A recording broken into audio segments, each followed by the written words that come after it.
Okay, I have finished my pie crusts. I have placed each one on this cookie sheet. This is how much of that pastry I had left over. Now what do you do with the old pastry? That's simple. You throw it away. Okay, we're done with that. Now, I have 3 different fillings for my quiche today, and that will be cheddar cheese. These are chopped green chilies and some chopped bacon. Reminder, please, when you're cooking with meat, cook it first before putting it in the quiche. Then we have our custard mixture that we made earlier.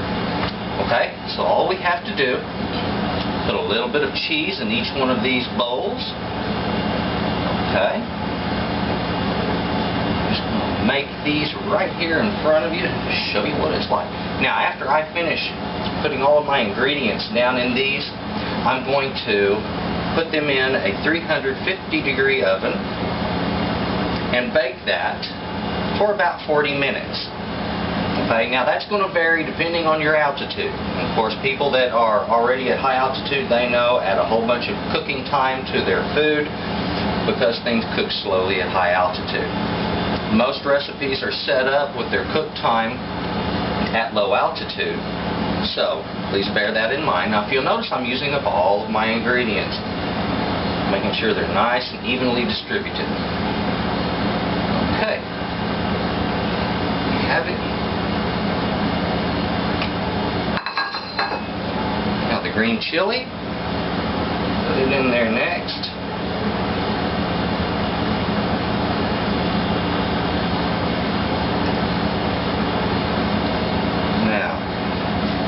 Remember, you can put anything you want in these.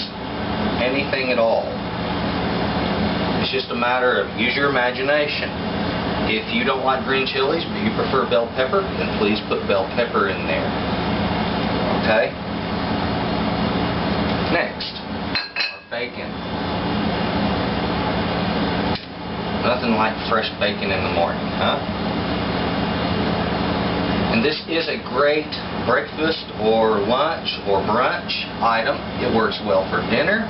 I have served these as appetizers for formal dinners. They work well in just about any setting. Okay? There we go. Now that we've finished that, it's time to add our custard. Now when I'm filling these, I do not want to fill them to the top. I want to just barely cover my ingredients. I want to fill them about halfway, sometimes just slightly more. Okay? Do not fill them to the top. When you bake a custard, it's going to expand, alright? It's going to fill that dish up. It's going to rise way up above the top of this pastry.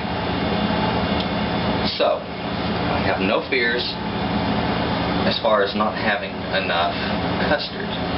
Now, right now I'm just trying to level them out so that they each have about the same amount of custard in them. There we are. Back there. I think we're done. Time for these to go in the oven. They'll be out in about 40 minutes and we'll show you what they look like when they come out of the oven. They look gorgeous right now. Okay, our quiche has been in the oven now for about 40 minutes.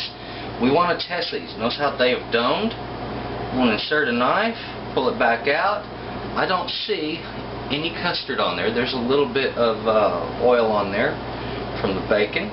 However, those look nice. So, quiche is finished. All I will have to do is pop them out of the little dishes, and they are ready to eat. Okay, now it's time to remove these. I've let them cool for about 5-6 minutes. To get these out of the dishes, this is very simple. Hold the dish up onto a rag so you don't burn yourself. Wrap your fingers around the edge of the dish so you're holding the upper edge, and just flip it out onto your hand and set it on the plate. That's all there is to it. Okay? I'll do that one more time so you can get a good visual on it. Gently pick that up, hold the edges of the dish, turn, and place on the plate. If you'll do this while they're still warm, it's nice and easy because the crust remains pliable while they're still warm. As it cools, it will get much more flaky and crispy, and then it becomes difficult to do this. Do it while they're still a little bit warm, just as the doming, that rise, starts to fall. Okay? There we have it. These I'm going to take down to my neighbors, and the rest are, well, they're going to be mine.